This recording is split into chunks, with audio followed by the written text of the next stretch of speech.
नमस्कार दोस्तों, मैं doctor Sanjay Sharma, dermatologist and hair transplant surgeon. Donor area preservation करते हुए किस तरह हेयर ट्रांसप्लांट की सर्जरी करना चाहिए, इस टॉपिक पे आज बात करते हैं।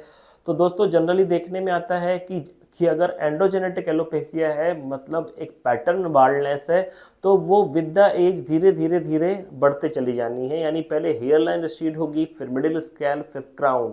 या ये भी हो सकता है कुछ लोग का जो क्राउन से स्टार्ट होता है, क्राउन और उनका हेयर लाइन गया, बीच के बाल हैं, बाद में बीच वाले बाल जा रहे हैं। लेकिन हमें हमेशा इस चीज के लिए रेडी रहना है कि अगर आपके पूरे बाल चले गए, मतलब आप जो है ग्रेड 7 बाल्डनेस में भी चले गए, तो किस तरह से ग्रेड 7 बाल्डनेस को हम कवर कर सकते हैं हेयर ट्रांसप्लांट के माध्यम से।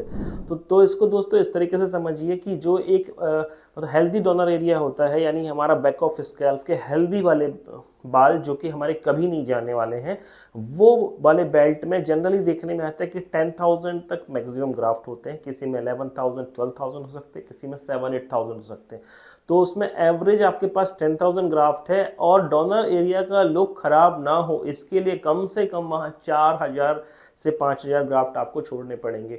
मतलब मैं आपको ये इसमें मोटा मोटी बताना चाहूँ कि हमारे डोनर एरिया से हम अप्रोक्सीमेटली 4,500 से लेके 6,000 के बीच कोई नंबर ऑफ ग्राफ्ट वहां से निकाल सकते हैं। जनरली 4,500 से लेके 5,000 तक वन सेशन में। इससे अधिक ग्राफ्ट अगर हार्वेस्टिंग करने जाएंगे तो डोनर एरिया के डैमेज होने के बहुत चांसेस हैं। और मैं इस बात को मानता हूं कि अगर डोनर एरिया डैमेज सपोज करो नहीं भी हो रहा है, लेकिन अगर डोनर एरिया इतना एग्जॉस्ट हो गया कि बाद में अगर आपको थोड़ा बहुत भी रिफिलिंग के लिए, अगर आपकी बाल्डनेस आ रही है, ऊपर क्राउन एरिया में आ रही है, 5 साल के बाद कुछ गैप दिख रही है, तब आप चाह रहे हो कि कुछ आपकी रिफिलिंग हो जाए, तब भी अगर आपके पास कोई भी ग्राफ्ट नहीं है तो वो भी अच्छी चीज नहीं है। मतलब हमें हमेशा डोनर एरिया में कुछ एक्स्ट्रा ग्राफ्ट छोड़ देने चाहिए, क्योंकि डोनर एरिया का जो खाली होना ज्यादा बेकार लगता है, क्योंकि वो एक एबनॉर्मल पैटर्न है, अननेचुरल।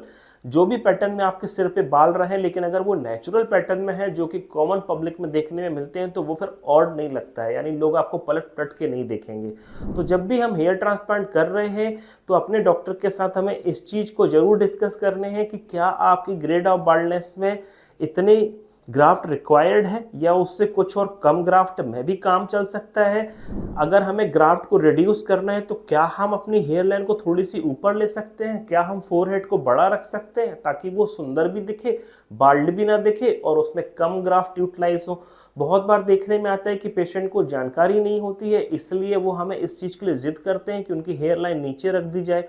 लेकिन आप इमेजिन करिए कि आपका यहाँ बाल्डनेस है और आपकी हेयर लाइन बहुत ही नीचे से बनाई गई है, स्ट्रेट टाइप की बनाई गई है, जो कि बहुत ही यंग बॉय जैसी हेयर लाइन दिख रही है, जबकि आपके चेहरे में झुर्रियां आ रही है, चेहरे में आपकी एज दिख रही है और हेयर लाइन बिल्कुल भी आपकी एज के साथ मैच नहीं कर रही है। साथ ही अगर आपने ज्यादा एरिया में बाल लगाए हैं तो डेंसिटी कम आने वाली है। मतलब हेयर लाइन नीचे है लेकिन डेंस नहीं है, और अगर पीछे से खाली है तो बहुत ही अकवर्ड सिचुएशन डेवलप होने वाली है। उससे अच्छा यह है कि हमारा जो फोरहेड थोड़ा बड़ा रख के हेयर लाइन बनाई जाए और जिस एरिया को हम कवर कर रहे हैं वहां ज्यादा डेंसिटी में बाल लगाए जाएं। तो ये इस तरह की बहुत ही लॉजिकल बातें हैं जो एक डॉक्टर है, हेयर ट्रांसप्लांट सर्जन, जिसने बहुत सारी सर्जरीज करी है, उन्हें इन बातों का एक्सपीरियंस बहुत अच्छे से रहता है। बहुत सारे ऐसे सेंटर्स हैं जहां डॉक्टर्स नहीं है, सिर्फ टेक्नीशियन ही काम कर रहे हैं। वो सेंटर में अक्सर ऐसी मिस्टेक्स होती हैं कि हेयर लाइन गलत तरीके से बनाई जाती है।